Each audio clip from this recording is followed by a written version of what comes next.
आज संविधान चौक राजुरा येथे पुतळा कृती समिती राजुरातर्फे महाकारुणिक तथागत भगवान गौतम बुद्ध यांच्या जयंतीचा कार्यक्रम घेण्यात आला।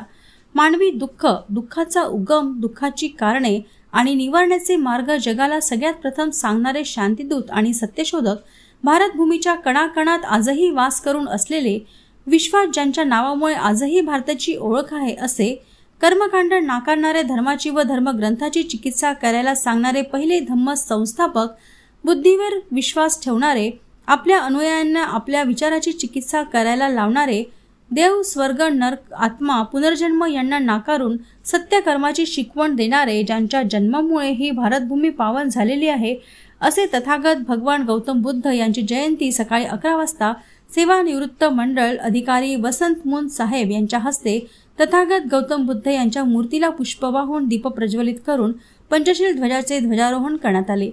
नंतर माजी नगराध्यक्ष अरुणभाऊ धोटे, सुनील देशपांडे, सुरेश मेश्राम, विजय जुलमे यांनी भगवान बुद्धांना पुष्प वाहून अभिवादन केले।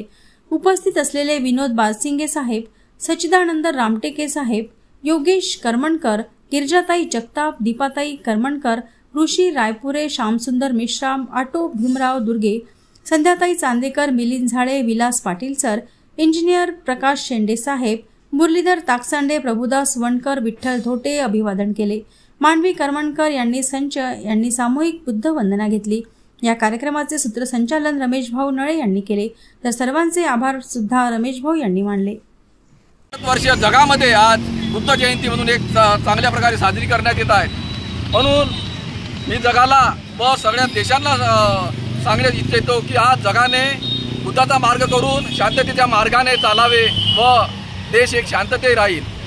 या निमित्त सर्व पुतळा उत्सव समितीने हा कार्यक्रम केला व या निमित्त सर्वांचे स्वागत करतो व इथं कार्यक्रम सगळ्यांना सहकार्य करून चांगल्या पद्धतीनं कार्यक्रम पार केला। यांच्याबद्दल मी सर्वांचे आभार मानतो।